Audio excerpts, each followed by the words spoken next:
All of his co-workers were gone. What could it mean?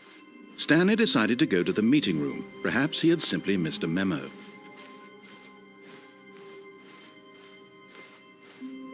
When Stanley came to a set of 2 open doors, he entered the door on his left. This was not the correct way to the meeting room, and Stanley knew it perfectly well. Perhaps he wanted to stop by the employee lounge first, just to admire it. And here it was, the lounge. What a room, Stanley thought to himself. What a room, what a room, what a room. This is what Stanley thought. What a room.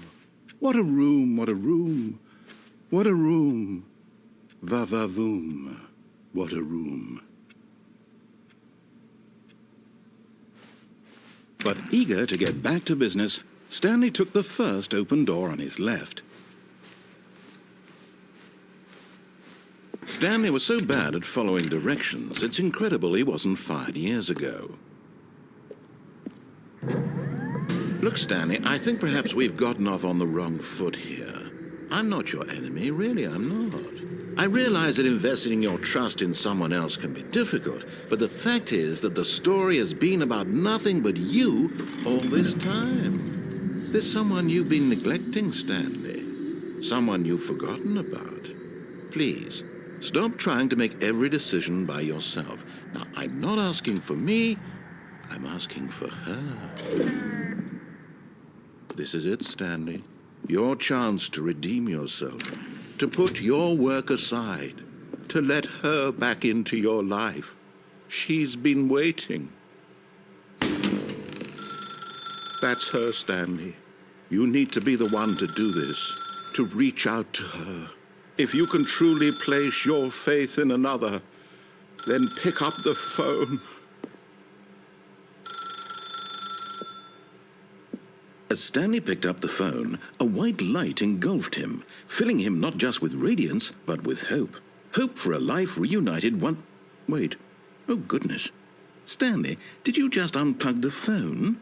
No, that wasn't supposed to be a choice. How did you do that? You actually chose incorrectly? I didn't even know that was possible. Let me double-check. No, it's definitely here, clear as day. Stanley picks up the phone. He's taken to his apartment where he finds his wife, and the two pledge themselves to one another. Music comes in, fade to white, roll credits. Not picking up the phone is actually somehow an incorrect course of action. How is that even possible? None of these decisions were supposed to mean anything. I don't understand. How on earth are you making meaningful choices? What did you... Wait a second. Did I just see... No, that's not possible. I can't believe it. How had I not noticed it sooner? You're not Stanley. You're a real person. I can't believe I was so mistaken. This is why you've been able to make correct and incorrect choices. And to think I've been letting you run around in this game for so long. If you'd made any more wrong choices, you might have negated it entirely. It's as though you completely ignored even the most basic safety protocol for real-world decision-making. Or did you not grasp the severity of the situation? Well, I won't have that kind of risk on my watch. I'm going to stop the game for a moment so we can educate you properly on safe decision-making in the real world. Please observe this helpful instructional video. Choice. It's the best part of being a real person. But if used incorrectly, can also be the most dangerous. For example, in this scenario, a hypothetical real person named Rupert has a choice. He could invent a machine that eliminates food shortages across the world to make life better for all people. Or he could spend years of hard work forgetting how to read. Which choice would you make? Remember that unlike here, the real world makes sense, and at no time should you make a choice that does not conform to rational logic. If you find yourself speaking with a person who does not make sense, in all likelihood, that person is not real. Allow the person to finish their thought, then provide an excuse why you cannot continue talking. Turn to a partner and practice saying, "My goodness, is it 4:30? I'm supposed to be having a back, sack, and crack." Excellent. Making choices on a regular basis is the best part to a healthy decision-making process. Most medical professionals recommend making at least 8 choices per day. Do you make more than 8? Less? And finally, If you begin to wonder if your choices are actually meaningful and whether you'll ever make a significant contribution to the world, just remember that in the vast infiniteness of space, your thoughts and problems are materially insignificant, and the feeling should subside. At this time, your instructor will guide you in an exercise to test and reinforce the material covered in this video. Welcome back. You may have noticed that this room has begun to deteriorate as a result of narrative contradiction. But not to worry. Now that you're properly informed on good decision-making, we're going to revisit a choice you made just a few minutes ago and see what the correct thing to do would have been. This way, please.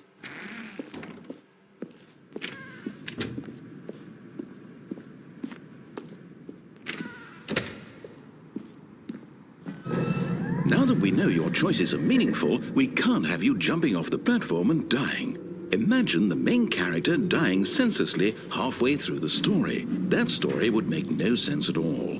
We just need to get you home as soon as possible before the narrative contradiction gets any worse. Unfortunately, it seems this place is not well equipped to deal with reality.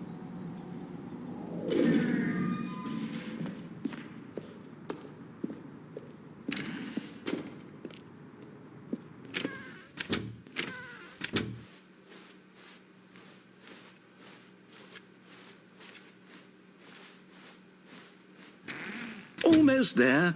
You'll take the door on the left, back to the correct ending, the story will have resolution once again, and you'll be home free in the real world.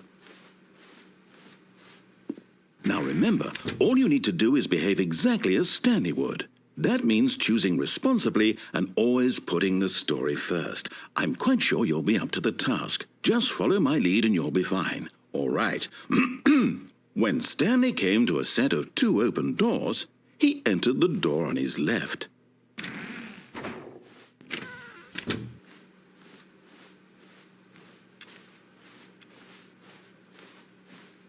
Yet there was not a single person here either. Feeling a wave of disbelief, Stanley decided to go up to his boss's office, hoping he might find an answer there. Coming to a staircase, Stanley walked upstairs to his boss's office.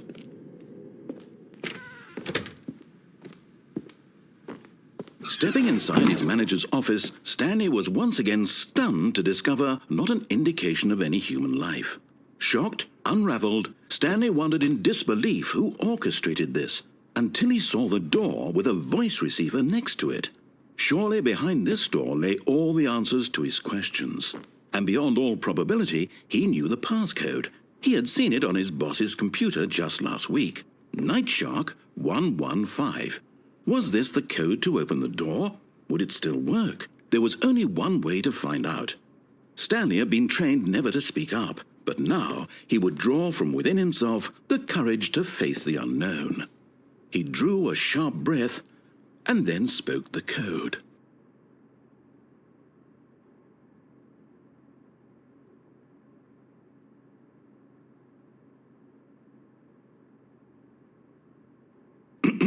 Stanley spoke the code. Night Shark 115.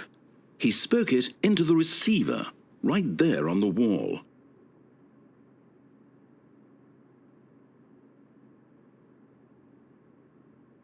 I'm sorry, is there a problem? You didn't mishear me, did you? Please speak the code into the receiver.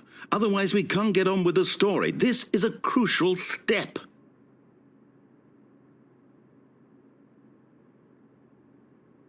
Okay, fine, you're not going to do it, but you know what? It's pretty humiliating to bring you this far, only for you to suddenly decide you have better things to do. I asked you for this one single thing, for your respect. The kind of respect Stanley shows for his choices. He knows what it means to take a story seriously. If you didn't want to see what I had to show you, then why did you come here? You had a choice, you know. You could have gone through the door on the right. You could have done whatever the hell you wanted over there. Why did you come this way? Speak. Say something to me. Explain yourself, you coward. You behave exactly as Stanley would. That means choosing responsibly and always putting the story first. I'm quite sure you'll be up to the task. Just follow my lead and you'll be fine. All right. When Stanley came to a set of 2 open doors, he entered the door on his left.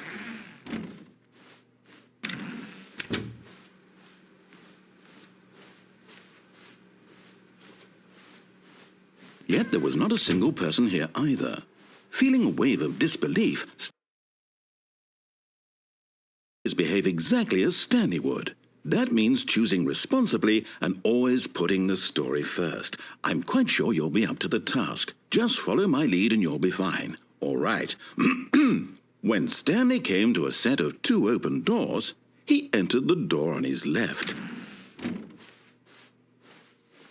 No! Why did you do that? Quickly, hurry back in the other direction. Perhaps we're not too late.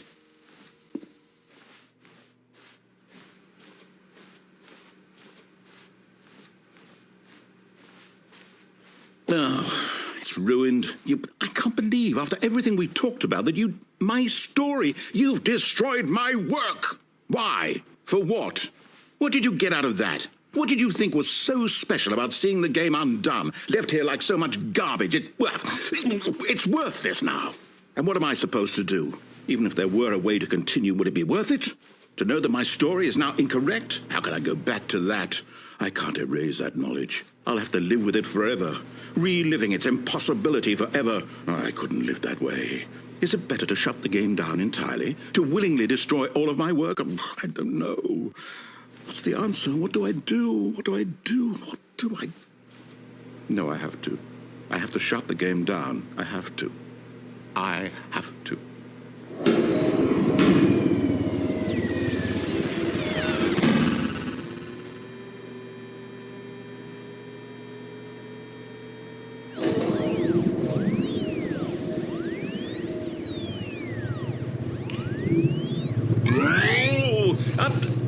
I'm here.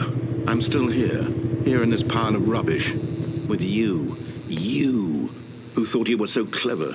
Now look where we are. My entire game is destroyed. It was the only thing in the world that was mine, and you've run it into the ground. What, did you think that would be funny? You just had to see? Didn't I impress upon you how important it was to be like Stanley? He actually knows how to do what I tell him to. He understands that if I say to do something, there's a damn good reason for it. That thought hadn't even occurred to you, had it? That there's a world outside of you? You're a child. Oh, my story. If you'd just gone through the door on the left, you would have seen it. There was a whole underground facility. You would have destroyed it and been victorious. It would have been so perfect. I worked so hard on it. I tried so hard to make... When Stanley came to a set of 2 open doors, he entered the door on his left. Stanley? Hello? Are you... Is everything okay? Stanley, please. I need you to make a choice. I need you to walk through the door. Are you listening to me? Can you hear me? Is everything all right? Stanley, this is important. The story needs you. It needs you to make a decision. It cannot exist without you. Do you understand me? Whatever choice you make is just fine. They're both correct. You cannot be wrong here. We can work together. I'll accept whatever you do. I simply need you to take that step forward, please. Choose. Do something. Anything. This is more important than you can ever know. I need this. The story needs it. So, you hear me? Are you there? Are you listening to this? Stanley, are you there? Okay. It's okay, I can wait. You need time to decide. Time to make sure your choice is correct. That is the best choice. That's all right. I'll wait for you to decide what's the right thing to do. Take as much time as you need.